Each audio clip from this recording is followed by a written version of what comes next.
Right, good afternoon. I wanted to do a short video, so I'm going to try and keep this brief, to celebrate our Ofsted report. I've sent it out, I'm not sure all of you have read it, and that is still the best thing you can do. So I'm going to send out the link again. I really would encourage you to print it, put it on your phone, have a read. We as a school are really proud of this report and we want to celebrate it, but I thought I'd just go through whistle-stop, very simple guide to what the report says, but best thing to do is still go and read it, okay? So, Ofsted Report 2023, big smiley face. So, I just thought probably not a bad idea to just remember where we're coming from. So the last two Ofsted reports over the last 10 years, 2014, 2017, this school has been inadequate, okay?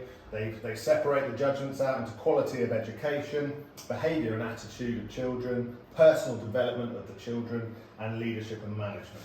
And the picture for the school over the last 10 years has been challenging. But what we're celebrating now, because we've had our Ofsted, it was back in April, and the school has pulled itself out of that area of inadequate. So overall, it requires improvement judgment, and that's what I was expecting. But I think it's really important to see here that behaviour and attitude, good, personal development of the children, good, leadership and management, good. And what I wanted to do very quickly is just break down what that means and what we're doing about it. Okay, so let's get going. So quality of education, this is what has meant that the school is still requiring improvement, and that's something that we certainly wouldn't disagree with, and we know that actually, even though we've done a huge amount of work over the last year and we're proud of that, there's still plenty to do. And what that is mainly around is our curriculums. So actually, when the Ofsted inspectors came, reading, writing, maths, computing, music, they all found those core subjects to be good. We have those curriculums in place. Phonics is in a very healthy place, and those areas where we've spent a lot of energy this year and the year before, they are in really good places. Where we need to now do some work is in our science, which we started a new scheme back at Christmas time, and in the other foundation subjects, and there's work in progress, and that's why we didn't get good overall for quality of education and early years. That's why that requires improvement. It's not something we disagree with, and we've got really clear plans as to how to continue to develop those curriculums. So the next area, behaviour and attitude. This is a key one for this school because for too long that has been inadequate, okay, not good enough.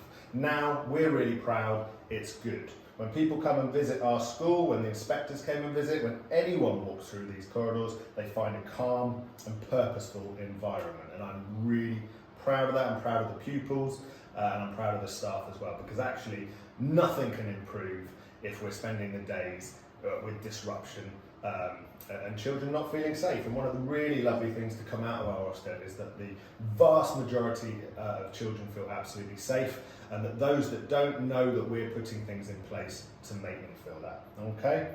A lot of this comes down to the Hive unit, and you'll be hearing more about that in the coming few weeks as we still develop how we use our SEN unit to make sure that all children get the right provision. But headlines are the exclusions are down, level 2 and 3 incidents, those higher level incidents are really down as well. So we know that behaviour and attitude at this school is now good.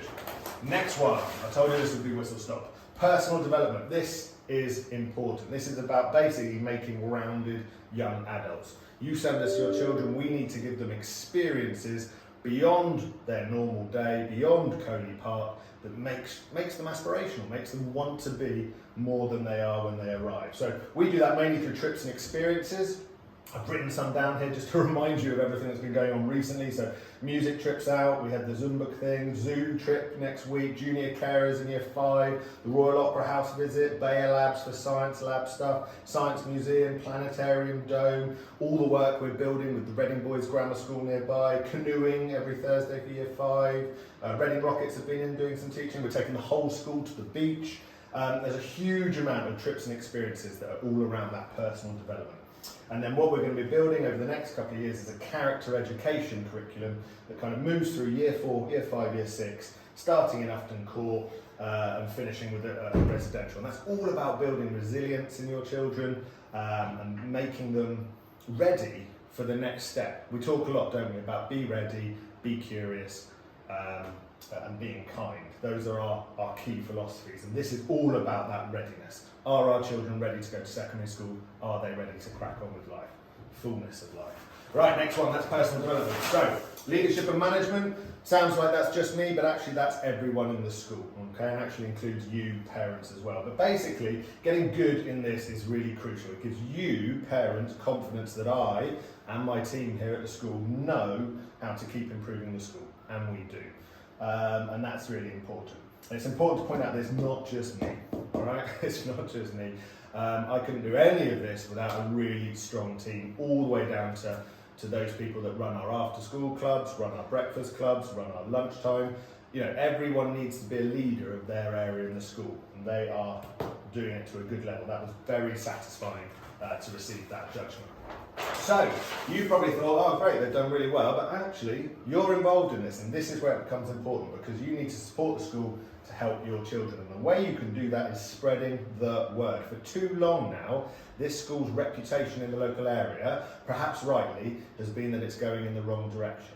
That needs to change. And the reason it needs to change is because A, it's not true. This school is improving. And if you read this Ofsted report, it's very clear that this is a happy, kind, improving school.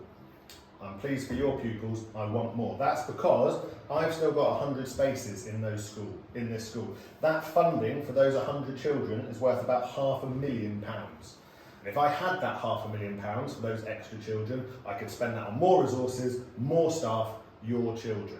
And if we spread that word in the local area that actually this school is a kind place to be, where your children, any child, can do well and have fullness of life, okay, which is our vision, then we will start to see those numbers continue to grow, which will be really helpful. Okay, so you are a part of this success, okay, spreading the word that this school is an improving place. So, to sum up, I'm really, really proud of this report. Please have a read of it. Please share with people, okay, because actually it is the validation of a really, really strong year, and I'm really looking forward to growing that over the next couple of years until this school is the school of choice in the local area.